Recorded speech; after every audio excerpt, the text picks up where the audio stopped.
የትራምፕ የቤጂንግ ጉዞ በቢሊዮን ዶላር ንግድና በጦርነት ማስጠንቀቂያ አብቅቷል። የፊሊፒንስ ሴኔት ሽብር በዓለም አቀፍ ፍርድ ቤት የሚፈልጉት ሴናተር በሚስጥር አምልጠዋል። በህንድ በተከሰተው ከፍተኛ የሙቀት ማዕበል ምክንያት የጤና ቀውስ እንዲሁም እስከ ሞት የሚዳርግ አደጋና የኤሌክትሪክ መቋረጥ እጥረት ገጥሟል። የጋዛ ሰብአዊ ቀውስ በረሃብና በሕክምና እጥረት መካከል ያለ የህዝብ ጭንቀት ይፋ ተደርጓል። እንዲሁም ደግሞ የአፍጋኒስታን ሴቶች መብት አዲሱ የታሊባን የስራ እገዳ ምን ይመስላል? የዛሬ አበይት ዜናዎቻችን ናቸው። ከቀኖች ላይ 8 ደቂቃዎችን ብቻ በመስጠት የዓለምን አሁናዊና ወቅታዊ መረጃዎችን ከዜና 08 ያገኛሉ።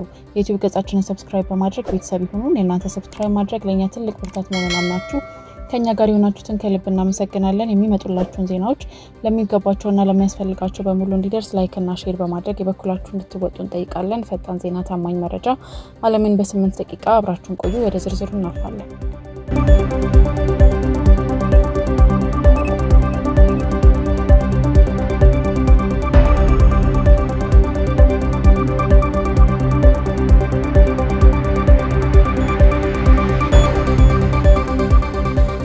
ፕሬዚዳንት ትራምፕ ወደ ቻይና ያደረጉት ታሪካዊ ጉብኝት በዓለም አቀፍ የንግድ ገበያና በጂኦፖለቲካ ውጥረት ታጀበ ሆኖ አብቅቷል። ትራምፕና ሺ ጂንፒንግ በዦንግናንሃይ መናፈሻ ውስጥ በነበራቸው ቆይታ አሜሪካ 200 የቦይንግ መንገደኛ አውሮፕላኖችን ለቻይና ለመሸጥ መስማማቷን ቢገልጹም የገበያው ግምት ግን ከ500 በላይ አውሮፕላኖች ይሸጣሉ የሚል ስለነበረ የቦይንግ አክሲዮን በ4% ቅናሽ አሳይቷል።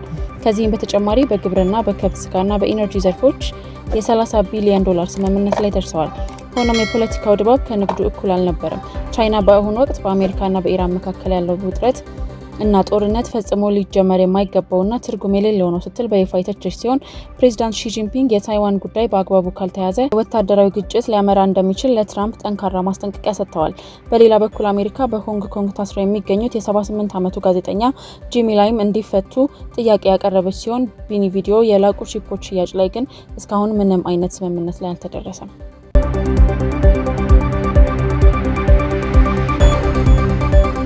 በዓለም አቀፍ ፍርድ ቤት የሚፈለጉት ሴናተር በሚስጥር አምልጠዋል። በፊሊፒንስ ፖለቲካ ውስጥ እጅግ አስገራሚ የሚባል ድራማ ተከስቷል። የቀድሞ ፕሬዚዳንት ሮድሪጎ ዘመን በሺዎች የሚቆጠሩ ሰዎችን ሕይወት በበላው የእዝ ጦርነት ዋነኛ ተዋናይ በመሆን በዓለም አቀፍ ወንጀለኞች ፍርድ ቤት የሚፈለጉት ሴናተር ሮናልድ ደላሮስ ቀናት ተሸሽገውበት ከነበረው የሴኔት ህንፃ ውስጥ በሚስጥር ማምለጣቸው ተሰምቷል። ሴናተሩን ለመያዝ የመንግስት ወኪሎች በህንፃ ውስጥ በነበሩበት ወቅት በሴኔቱ የጥበቃ አባላትና በብሔራዊ ምርምር ቢሮ መካከል የተኩስ ልውውጥ ተከስቶ በህንፃ ውስጥ የነበሩ ጋዜጠኞችና ሰራተኞች ለህይወታቸው ተሰቃይተው ነበር። የሴኔቱ ፕሬዚዳንት አላን ፒተር ሴናተር ደላሮሳ ህንፃውን ለቀው መውጣታቸውን አረጋግጠው ይህም የሆነው ሴኔቱን የበለጠ ጥቃትና ውጥረት አሳልፈው ላለመስጠት ሲሉ መሆኑን የሴናተሩ ባለቤት በላኩት መልእክት ገልጸዋል። ፕሬዚዳንት ፈርዲናንድ ማርኮስ ጁኒየር በበኩላቸው ይህ ድርጊት መንግስትን ለማናጋት የታለመ ሴራ እንደሆነ ጠርጥረዋል። ይህ በእንዲህ እንዳለም የምክትል ፕሬዚዳንት ሳራ ዱቴርታ የክስ መመስረቻ ሂደት በሚቀጥለው ሳምንት በሴኔቱ እንደሚጀመርም ይፋ ተደርጓል።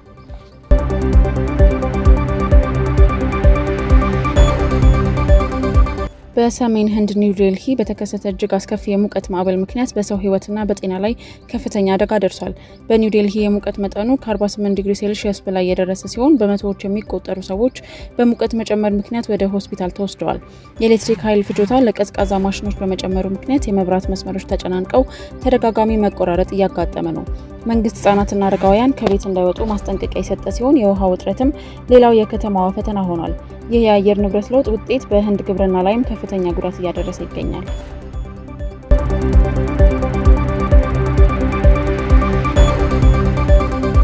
በጋዛ ሰርጥ በሚገኘው ሰብአዊ ሁኔታ ከቁጥጥር ውጭ በሆነ ደረጃ እያሽቆለቆለ መሆኑን የእርዳታ ድርጅቶች አስታውቀዋል። በተባበሩት መንግስታት መረጃ መሰረት በሰሜናዊ ጋዛ የሚኖሩ ዜጎች ለከፋ ረሃብ የተጋለጡ ሲሆን የምግብና የውሃ እርዳታ ወደ ቀጠናው እንዳይገባ በኬላዎች ላይ ተደጋጋሚ እንቅፋት እየገጠመ ነው። ሆስፒታሎች ያለ ነዳጅና ሕክምና ቁሳቁስ ስራቸውን ለማቆም የተገደዱ ሲሆን ይህም የቆሰሉ ሰዎችን ህይወት ለማዳን የማይቻል አድርጎታል። ዓለም አቀፉ ማህበረሰብ የተኩስ አቁም ስምምነት እንዲደረግ ግፊት እያደረገ ቢሆንም እስካሁን በሁለቱ ወገኖች መካከል ስምምነት ላይ አልተደረሰም። የጋዛ ነዋሪዎች መጠለያ በማጣት በሜዳ ላይ ለከፋ ችግርም ተጋልጠዋል።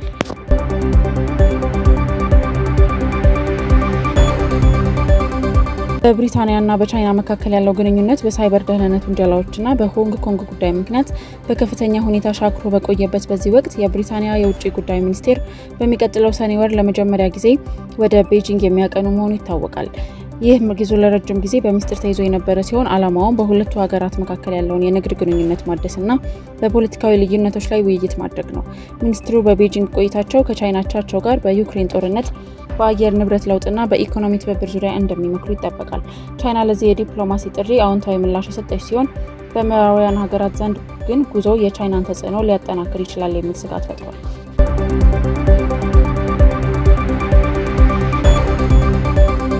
የታሊባን አስተዳደር በአፍጋኒስታን ሴቶች ላይ አዲስ የስራ እግድ መጣሉ ተሰማ። ሴቶች በማንኛውም መንግስታዊ ባልሆኑ የእርዳታ ድርጅቶች ወይም ኤንጂኦዎች ውስጥ እንዳይሰሩ የታገዱ ሲሆን ይህም በሀገሪቱ ያለውን የሰብአዊ እርዳታ ስራ ክፉኛ ጎድቶታል። በርካታ ዓለም አቀፍ ድርጅት ሴት ሰራተኞች ከሌሉን ስራችንን መቀጠል አንችልም በማለት ስራቸውን አቁመዋል። ይህ ውሳኔም ሴቶች ቀደም ሲል ከትምህርትና ከከፍተኛ ተቋማት ታግደው በነበረበት ወቅት የተጨመረ ሌላ ጫና ነው።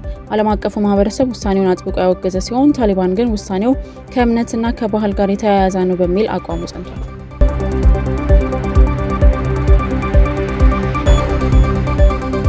የናሳ ፐርሲቪራንስ መንኮራኩር በማርስ ፕላኔት ላይ ባደረገችው ቁፋሮ እጅግ ጠቃሚ የሆኑ የድንጋይ ናሙናዎችን ማሰባሰቧን አስታውቃለች።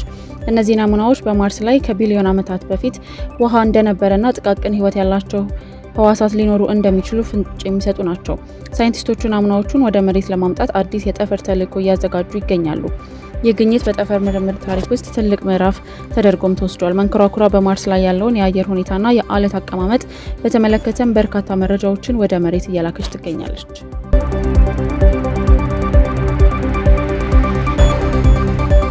የጀርመን መንግስት የሩሲያን ወታደራዊ ግስጋሴ ለመግታት ለዩክሬን የምታደርገውን የጦር መሳሪያ ድጋፍ በከፍተኛ ደረጃ እንደምትጨምር አስታወቀች። ቻንስለር ኦላፍ ሾልዝ እንደገለጹት ጀርመን ዘመናዊ የአየር መከላከያ ስርዓቶችንና ከባድ ታንኮችን ለዩክሬን ለመላክ ውሳኔ አሳልፋለች። ይህ ውሳኔ የተላለፈው ሩሲያ በምስራቅ ዩክሬን ግንባር ላይ ጥቃቷን ባጠናከረችበት ወቅት ነው። ጀርመን ይህንን ድጋፍ የምታደርገው አውሮፓን ከሩሲያ ወታደራዊ ስጋት ለመጠበቅ እንደሆነ የገለጹ ሲሆን ለዚህም በቢሊዮን የሚቆጠር ዩሮ በጀት መመደቡ ተነግሯል። በተያያዘም የኔቶ አባል ሀገራት የጦር መሳሪያ ምርታቸውን ለማሳደግ ስምምነት ላይ ደርሰዋል።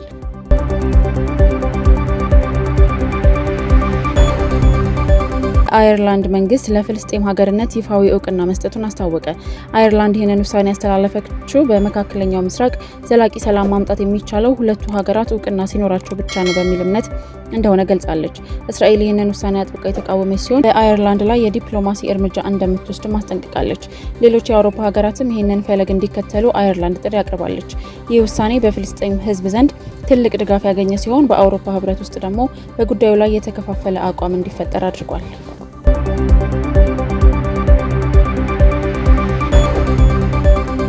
የዛሬው የዜና 08 መረጃዎቻችን ይህንን ይመስሉ ነበረ። በየዕለቱ አዳዲስና ወቅታዊ መረጃዎችን ለማግኘት የዩቲዩብ ገጻችንን ሰብስክራይብ በማድረግ ቤተሰብ ይሁኑን። ፈጣን ዜና፣ ታማኝ መረጃ፣ ዓለምን በ8 ደቂቃ። ዜና 08 እናመሰግናለን።